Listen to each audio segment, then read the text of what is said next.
horumarkiyo ilinka nabad loo maray libtiyo hawlaha dun dadal halneba horkaca qusiyo habrasha kullida rajiyo hamiba libdhala awliyo ficil baahirgala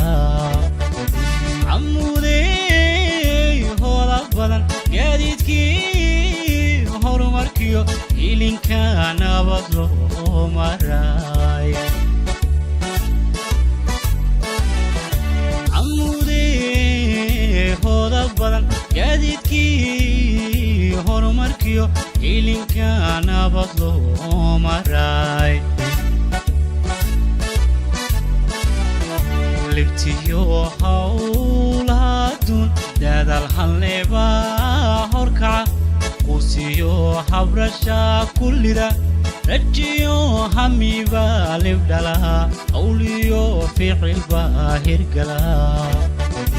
amudey hola badan gaadiidkii horumarkiyo ilinka nabad loo maray إلى السامر لا ودنا وما قفوق بعد الحياة أقنت لوا هالبيك مركي هامل ذاهو عمود قف ديكتا هانته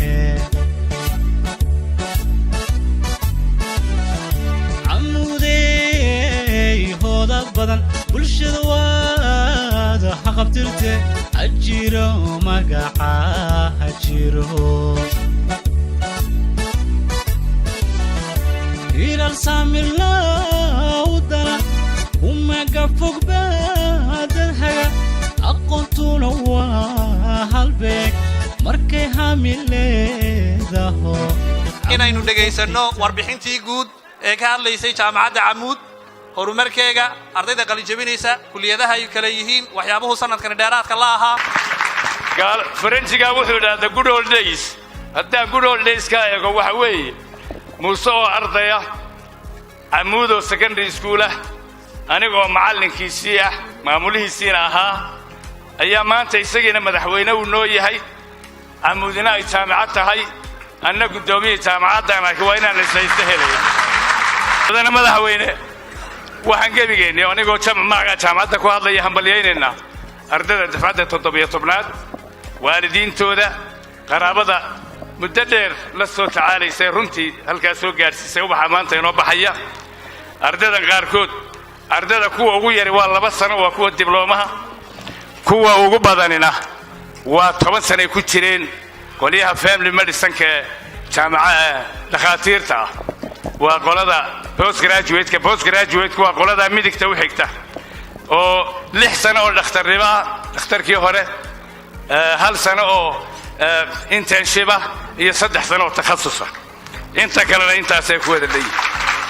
berri maanta ka fiican qarankan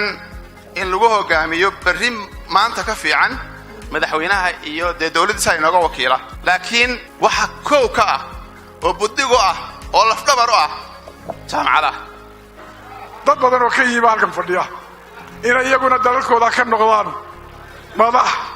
madaxweynayaal ka noqdaan oo Camuudi ay noqoto warshadii soo saaraysay madaxda dalalkan ay Soomaalidu degto oo dhan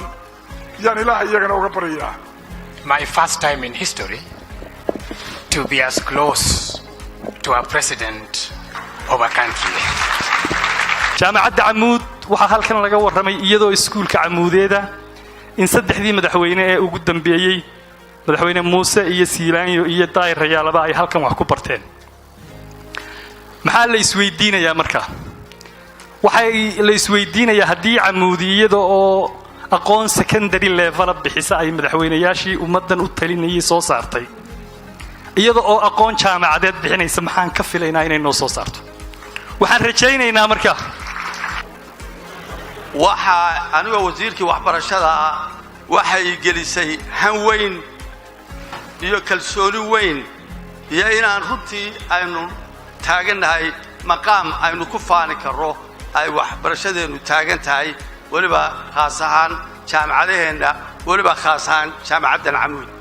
aad iyo aad baan markaa ugu faanaya bahda camuudna ha iska warhayso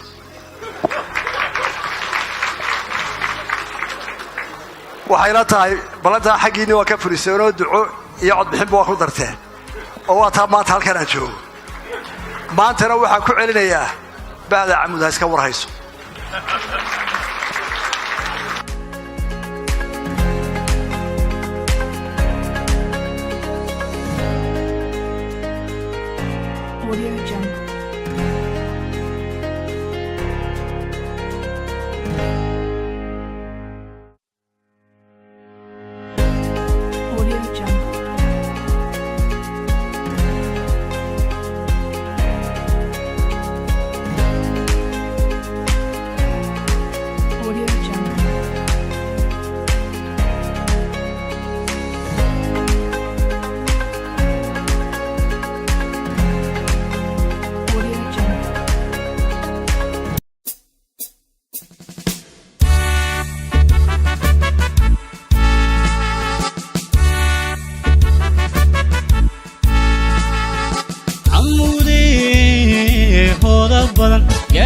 gaadiidkii horumarkiyo ilinka nabad loo maray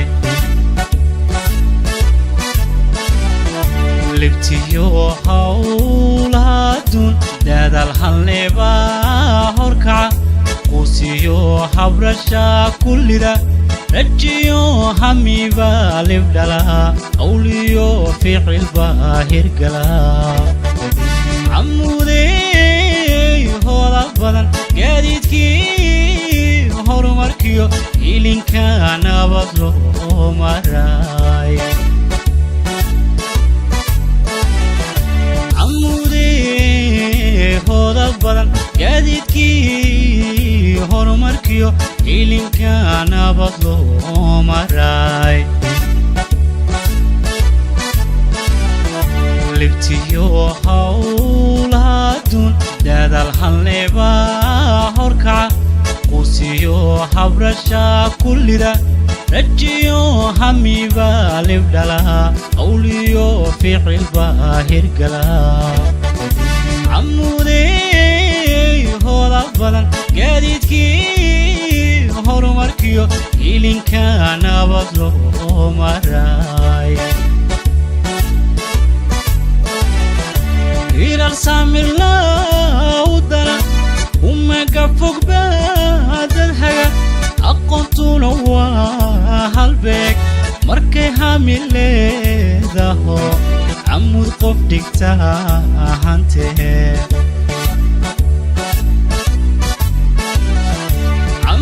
camuudey hooda badan bulshada waada haqabtirte hajiro magaca hajiro